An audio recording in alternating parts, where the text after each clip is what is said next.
Muy bien, seguimos con la segunda parte de la unidad 4. Estábamos viendo en esta unidad los derechos constitucionales que poseemos los ciudadanos. Vamos a continuar ahora con el derecho de propiedad. En este punto es importante que ustedes, que ya han pasado por fundamentos del derecho civil y comercial y han visto lo que es el derecho real de dominio, no confundan lo que es el derecho de propiedad como derecho constitucional con el derecho real de dominio que se establece en el Código Civil y Comercial de la Nación. El derecho de propiedad abarca todos los bienes materiales e inmateriales que integran el patrimonio de una persona física o jurídica y que por ende son susceptibles de apreciación económica. La propiedad es una proyección de la personalidad, una consecuencia del derecho del trabajo, de la formación moral del individuo, de sus necesidades y de la organización social en la que se desenvuelve. Participa de la categoría de los derechos primarios considerados inherentes a la personalidad. Es decir, no es un derecho de propiedad que implica el derecho que yo tengo sobre una casa o el derecho que yo tengo sobre mi celular. El derecho de propiedad en el sentido constitucional es mucho más profundo, abarca cualquier interés que tenga la persona fuera de lo que es su propia vida, digamos, porque este es un derecho reconocido expresamente por el derecho a la vida, y toma en cuenta todos los bienes, tanto materiales como inmateriales, que integran el patrimonio de una persona. Hay una función social que tiene la propiedad. Con el avance del constitucionalismo social se dejó de ver al derecho de propiedad como un derecho absoluto e ilimitado. Sí se introdujeron algunas restricciones a favor del bienestar social. El derecho de propiedad no puede utilizarse en forma abusiva ni en contra de la moral social.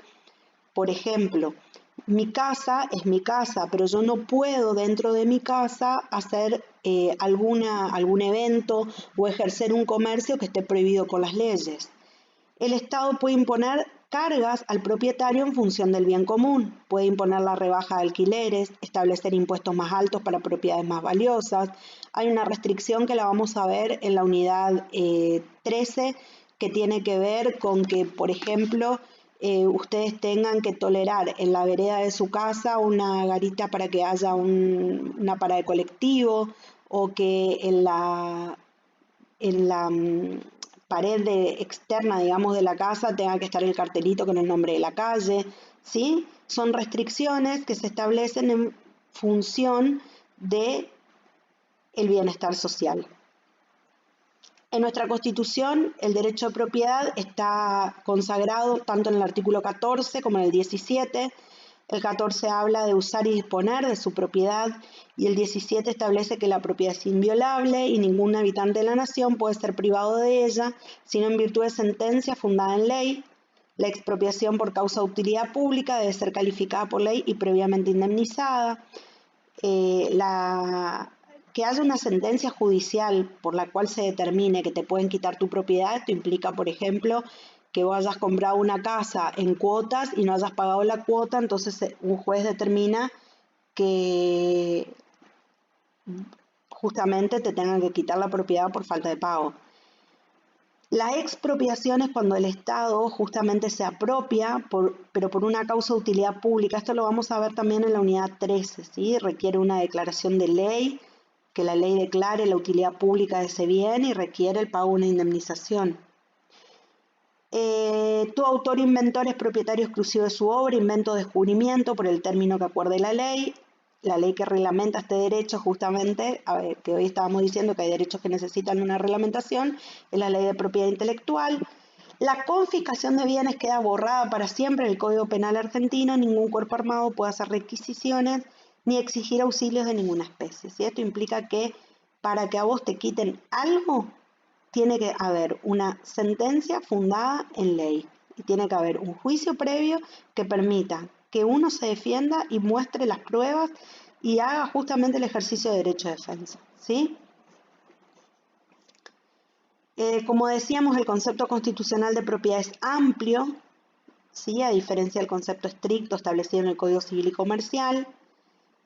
La Corte Suprema determinó, como les decía hoy, son todos los intereses apreciables que el hombre pueda tener o poseer fuera de sí mismo, de su vida y de su libertad, porque como les decía hoy, tanto la vida como la libertad están expresamente consagrados, son derechos expresamente consagrados. En cuanto al contenido del derecho de propiedad, todos los créditos de una persona, los sueldos y honorarios de una persona, todos los actos jurídicos de disposición y uso de su propiedad, todos los derechos y obligaciones que surjan de un contrato, todos los bienes que posee una persona, sentencias pasadas en autoridad de cosa juzgada, efectos liberatorios de pago, propiedad intelectual, industrial y comercial, derechos hereditarios, derechos adquiridos por el otorgamiento de jubilaciones y pensiones, todo son enumeraciones de lo que implica el contenido del derecho de propiedad. ¿Cuáles son los caracteres? La propiedad es inviolable, como decíamos, solamente se puede ingresar una propiedad mediante una orden judicial, ¿sí? Es relativo porque justamente ningún derecho puede ser ejercido de manera absoluta y cumple una función social. Muy bien, vamos a pasar ahora a la segunda generación de derechos, que son los derechos sociales y económicos, que como decíamos son derechos que garantizan universalmente, es decir, para todos los ciudadanos, por el solo hecho de serlos, el acceso a medios necesarios para tener condiciones dignas de vida. El artículo 14 bis es la expresión de este derecho social y económico consagrado en la reforma de 1957. Es reconocido como el de los derechos y garantías sociales, ¿sí?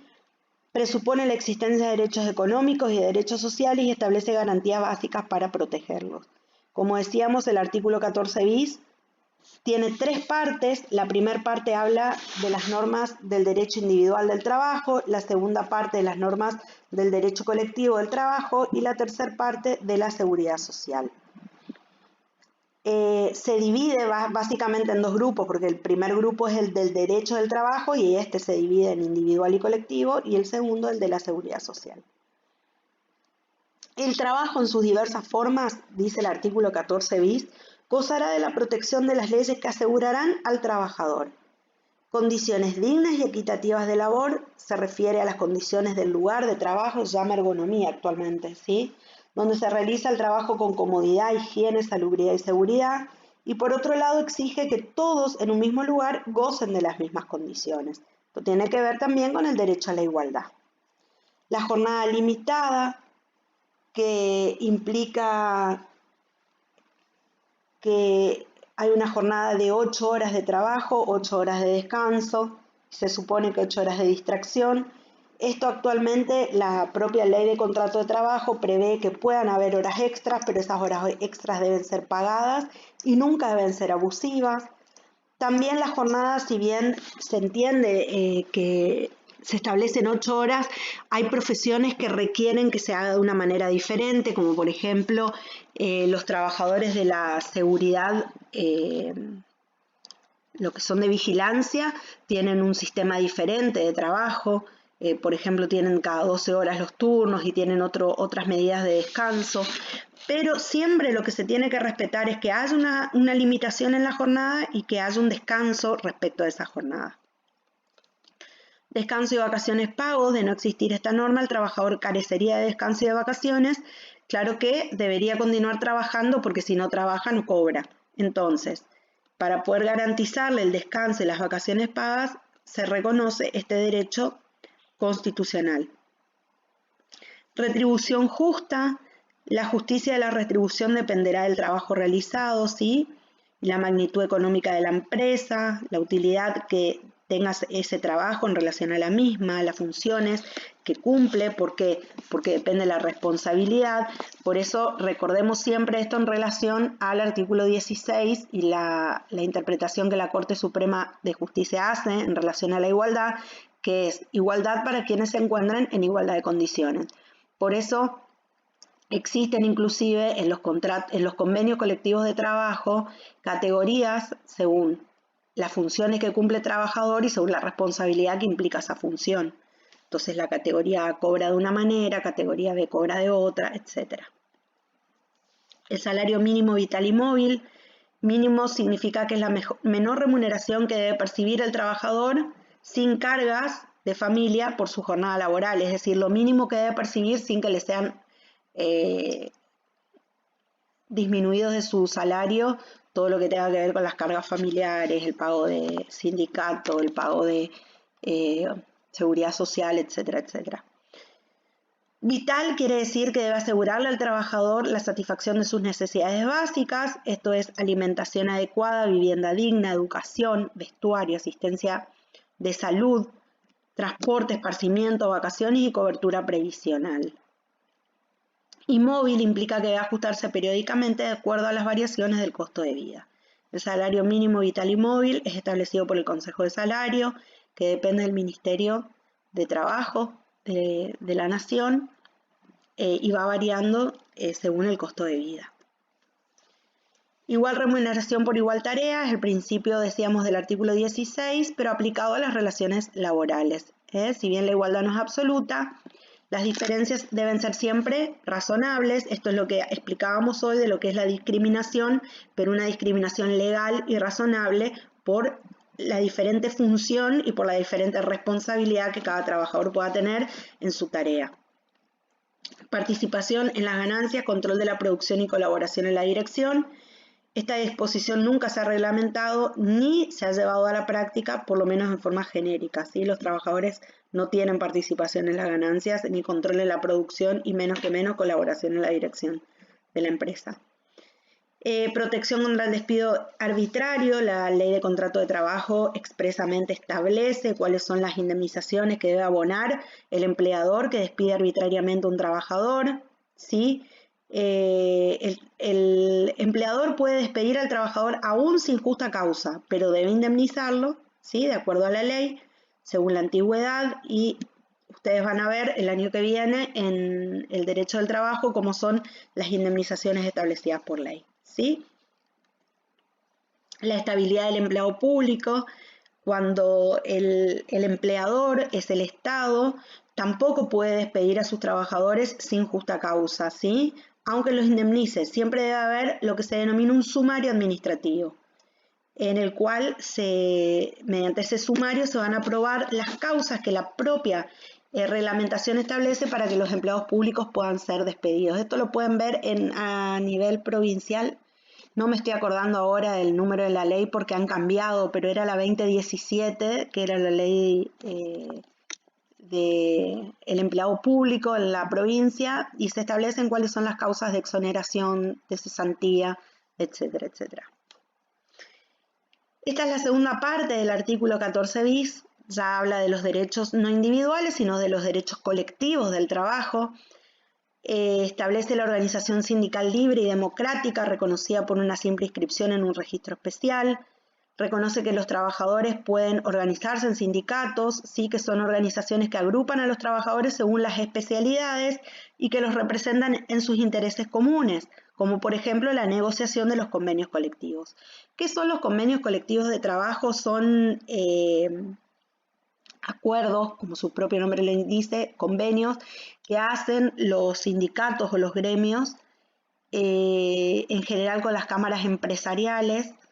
Estos convenios establecen condiciones generales, no solamente en cuanto a qué salarios se van a pagar a los trabajadores, sino también a las condiciones dignas de trabajo que van a tener los trabajadores, cuántas horas van a trabajar, cómo van a ser las horas extras, cómo se van a pagar, qué implementos de trabajo tienen que tener, si tienen que tener determinadas medidas de seguridad, etcétera. En estos acuerdos siempre intervienen las cámaras empresariales que representan a los empleadores y los sindicatos que representan a los trabajadores, y el Estado siempre es moderador de esa relación de trabajo. ¿Por qué? Porque se entiende que en general el empleador tiene una relación de superioridad en cuanto a las condiciones que pueden tener los trabajadores. Entonces el Estado siempre actúa como moderador o regulador de la relación. La organización sindical debe ser libre, esto significa la libertad de los trabajadores para afiliarse o no, y democrática, esto implica que la elección de quienes van a ejercer las funciones de gestión política en la organización sindical debe realizarse mediante el voto libre y secreto de los trabajadores. La libertad sindical se refiere al derecho de los trabajadores y patronos expresado en poderes individuales y colectivos, en virtud de los cuales, sin ningún tipo de distinción o discriminación, sin requerir autorización previa y sin injerencias, tienen derecho a constituir libremente las organizaciones sindicales que estimen convenientes para la mejor defensa de sus derechos e intereses, así como también el de afiliarse o no a organizaciones sindicales ya existentes, establecer su forma de organización, administración, participación, elección de autoridades y toma de decisión. En definitiva, la libertad sindical implica la libertad tanto para crear sindicatos, la libertad para adherirse a sindicatos ya existentes o la libertad para no adherirse a ninguno.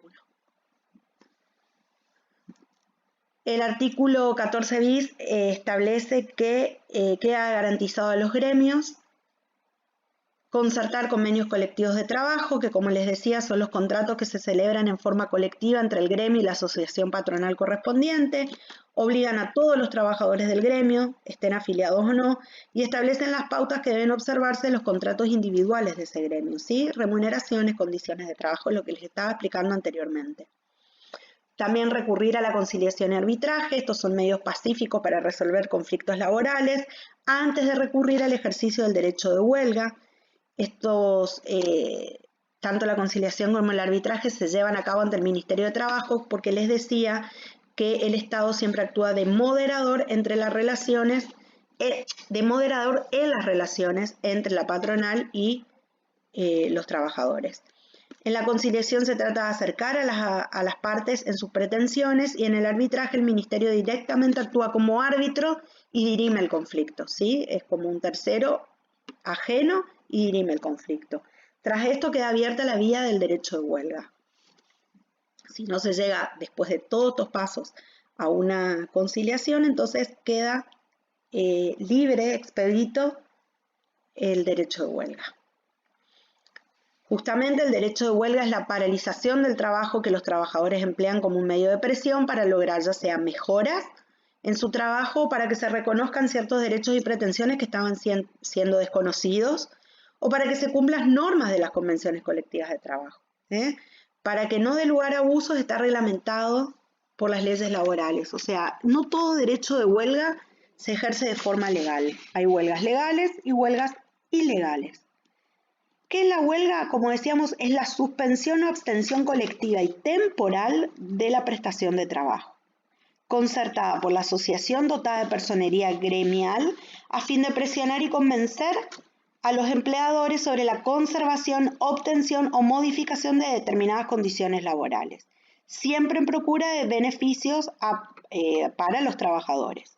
Acuérdense que la huelga se puede dar porque se está exigiendo que se conserve algo que le quieren quitar a los trabajadores, obtener algo que no le está siendo dado a los trabajadores o bien para modificar ciertas condiciones laborales.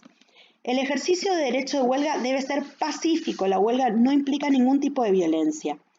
Puede ser declarada legal o ilegal por la autoridad administrativa según que se cumplan o no con las reglamentaciones vigentes. ¿Cuándo la huelga es legal? Cuando suspende la obligación de prestación laboral sin extinguir el contrato de trabajo. Esta conservación de la relación laboral suspendida no obliga al empleador a abonar a los huelguistas el salario. En general se paga el salario por más que los trabajadores hagan huelga por una cuestión de llegar en definitiva a un acuerdo con los trabajadores y poder seguir adelante con la relación laboral. ¿Cuándo la huelga es ilegal? Cuando los dadores de trabajo, es decir, cuando los trabajadores se encuentran facultados a intimar a sus empleados, cuando los empleadores se encuentran facultados a intimar a sus empleados a que reanuden las tareas y a despedirlos con justa causa si dicha intimación no es debidamente satisfecha. Es decir, la huelga va a ser ilegal primero cuando no es declarada conforme las normas que se prevén en cuanto a la reglamentación para declarar la huelga. Recuerden que habíamos dicho que se recurría a la conciliación, al arbitraje, si no se llegaba a los acuerdos, recién ahí se quedaba expedito, libre el camino para iniciar una huelga. Si no se han cumplido con esos pasos y con las reglamentaciones vigentes y el empleador intima al trabajador para que vuelva al trabajo y el trabajador no vuelve, tiene derecho el empleador a despedirlo con justa causa y sin indemnización. ¿Qué es la contrahuelga o el lockout? Es la medida por la cual los dadores de trabajo, es decir, los empresarios, los empleadores, la patronal, se exceptúa de la obligación contractual de dar o recibir trabajo, negándose también al pago del mismo como medio de presión para obtener el reconocimiento de sus derechos, para defender los mismos o para defender los bienes. Es decir, se llama contrahuelga porque a esta la realizan los empresarios, no los trabajadores.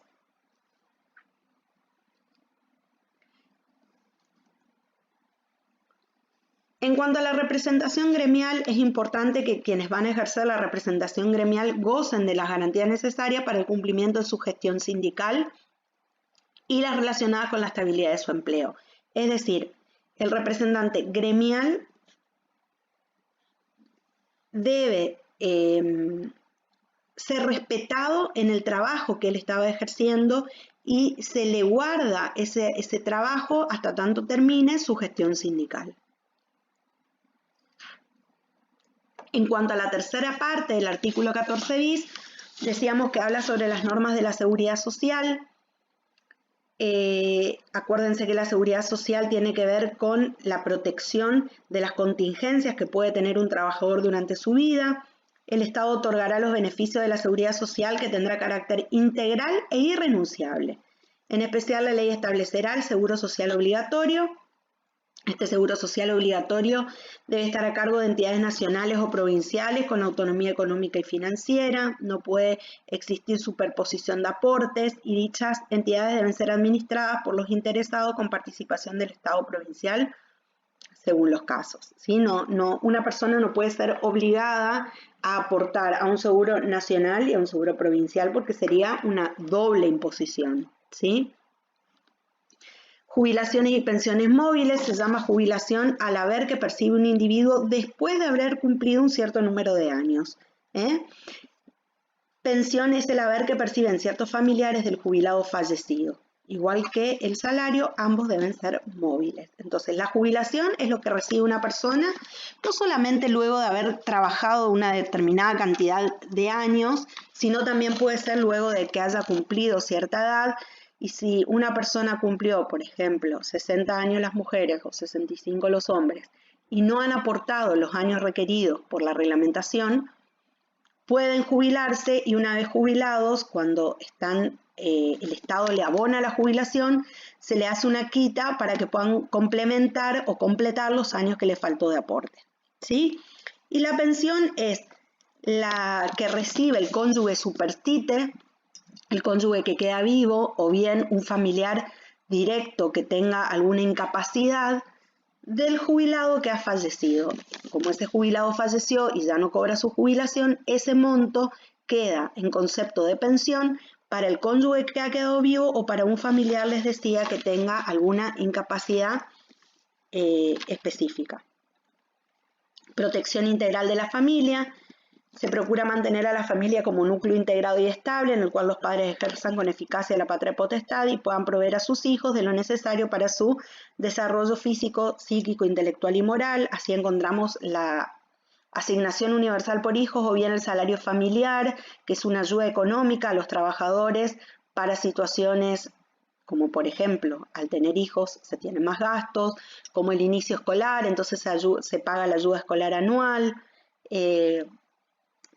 como ejemplos. El defensa del bien de familia. El bien de familia es un inmueble de propiedad de la familia que queda afectado a la seguridad familiar mediante su inscripción en un registro especial. Ahora el Código Civil y Comercial lo reconoce como el derecho a la vivienda única. Esta vivienda única donde vive la familia debe ser inscripta como bien de familia en el registro de la propiedad inmueble. Entonces, cualquier reclamo que pueda tener el titular de esa casa porque le reclaman dinero, sea por una deuda, sea porque ha cometido, por ejemplo, una persona chocó y en ese choque le provoca daños a otra persona. Entonces, el dañado exige una indemnización y lo único que tiene quien provocó el choque es una casa. Para que no le quiten esa casa, que es el lugar donde habita con su familia o habita él mismo, se propone entonces la la inscripción de ese bien como bien de familia y no puede ser tocado, no puede ser embargado por nadie. La compensación económica familiar se manifiesta a través de asignaciones familiares. Al fomentar su familia de trabajador aumentan los gastos. ¿Sí? La ley trata de compensarlo económicamente estableciendo asignaciones familiares por esposa, por hijo, por nacimiento, por escolaridad, por matrimonio. Acceso a la vivienda digna, se trata de asegurar al trabajador y a su familia un lugar donde vivir, si bien el ideal es la vivienda propia, no en todos los lugares se puede asegurar la vivienda propia, pero sí por lo menos la vivienda digna. El derecho a la seguridad social, decíamos, es el conjunto de normas jurídicas que regulan las protecciones de las denominadas contingencias sociales, como la salud, la vejez, la desocupación. ¿Sí? Se tratan de casos de necesidad biológica, pero también de necesidad social, yo agregaría aquí, porque la desocupación no es una necesidad biológica, sino es una necesidad social, y actualmente existe lo que se llama el fondo de desempleo. Cuando una persona es despedida, puede reclamar este fondo de desempleo. Los principios de la seguridad social son la solidaridad, la universalidad porque es para todos, igualdad para todos aquellos que se encuentren en las mismas condiciones, se obtendrán los mismos beneficios, es integral porque toma en cuenta las diferentes circunstancias que rodean a la vida de la persona, y es subsidiario porque no todos requieren de la seguridad social y el Estado actúa subsidiariamente cuando una persona no puede procurárselo por sí misma. El derecho a la integración, ya salimos de los derechos sociales y económicos reconocidos en 1957, pasamos a otra categoría dentro de los derechos de la integración. Vamos a ver que esto es un derecho más moderno, más nuevo, ¿sí? Comienza al finalizar la Segunda Guerra Mundial, cuando se ve que existen en la realidad diferentes espacios de relación interestatal donde se necesita que diferentes estados actúen en conjunto con objetivos que van desde lo político, económico, social, cultural, para no solamente cooperar entre ellos, sino también para lograr un desarrollo entre estos países. Como resultado de estas interrelaciones surge la necesidad de crear ciertas instituciones nuevas que enmarquen la relación que va a existir entre estos estados, que van a tener una característica propia.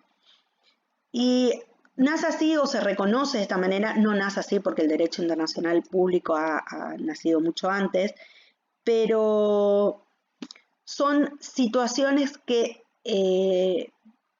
o reconocimientos que vienen del derecho internacional clásico. ¿Por qué? Porque en el derecho internacional clásico lo que vemos son relaciones entre países, pero relaciones aisladas. Estos son bloques de países que se juntan, y al juntarse estos bloques de países hay que tener en cuenta que cada uno de ellos tiene soberanía, es decir, un poder absoluto. Entonces van a tener que hacer ciertas, no reservas, sino ciertas renuncias a una cierta porción de su soberanía. Y entonces nace así lo que se va a llamar el derecho de la integración.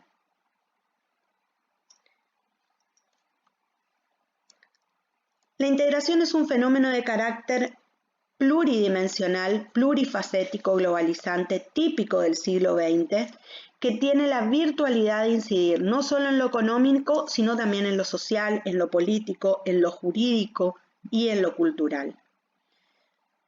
Resulta conocido también con el nombre de derecho comunitario, que es una nueva rama del derecho justamente internacional público que ha nacido a partir de la constitución de bloques regionales de países y cuyas normas se aplican exclusivamente al ámbito de los países que conforman ese bloque.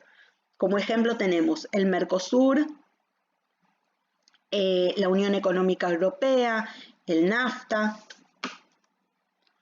El Mercosur, que es el que nos interesa a nosotros por la zona donde estamos insertos, se define el derecho comunitario como un sistema intermedio en el cual los estados partes, por un acto de su voluntad soberana y en ejercicio de su plena soberanía, acuerdan en el marco de un derecho internacional público crear órganos comunitarios diferentes de los órganos intergubernamentales. O sea, una cosa es la Organización de Estados Americanos, la OEA, que es un órgano intergubernamental, diferente es a lo que se va a crear, por ejemplo, con el Mercosur, ¿sí? La característica de los órganos intergubernamentales es que integran con representantes de los gobiernos de los Estados miembros y de estos representantes emana una voluntad orgánica del órgano, ¿sí? Respondiendo al mandato de sus respectivos gobiernos, cumpliendo sus instrucciones y atendiendo a sus intereses. Nace así el 26 de marzo de 1991 el Mercosur. El Mercado Común del Sur, por eso se llama Mercosur, es un proceso de integración regional inicialmente creado por Argentina, Brasil, Paraguay y Uruguay, al cual en fases posteriores se han incorporado Venezuela y Bolivia. El Mercosur es un proceso abierto y dinámico. ¿Por qué abierto y dinámico? Porque se van incorporando países según la necesidad que vaya habiendo en la región, según las posibilidades que tenga la región. Desde su creación tuvo como objetivo principal propiciar un espacio común que genere oportunidades comerciales y de inversiones a través de la integración competitiva de las economías nacionales. Como resultado, se han establecido múltiples acuerdos entre los países asociados. Estos participan en actividades y reuniones del bloque y cuentan con preferencias comerciales con los estados partes. El Mercosur también ha firmado acuerdos de tipo comercial, político, de cooperación. Se quería llegar a que haya una moneda común en el Mercosur y demás, pero eso no se ha logrado.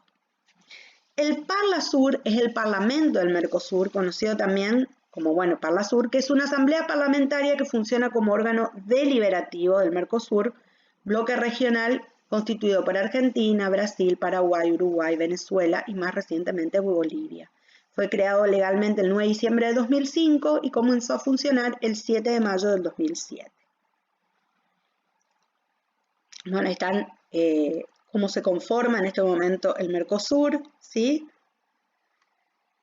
Y vamos por los derechos humanos, también derechos que si bien podíamos decir que estaban incluidos en los derechos implícitos, luego de la reforma de 1994 y la incorporación a la Constitución Nacional de los tratados internacionales sobre derechos humanos, estos se consideran derechos ya expresos, explícitos dentro de la Constitución Nacional. Son derechos inherentes a todos los seres humanos, sin distinción de sexo, nacionalidad, lugar de residencia, origen, color, lengua, edad, partido político.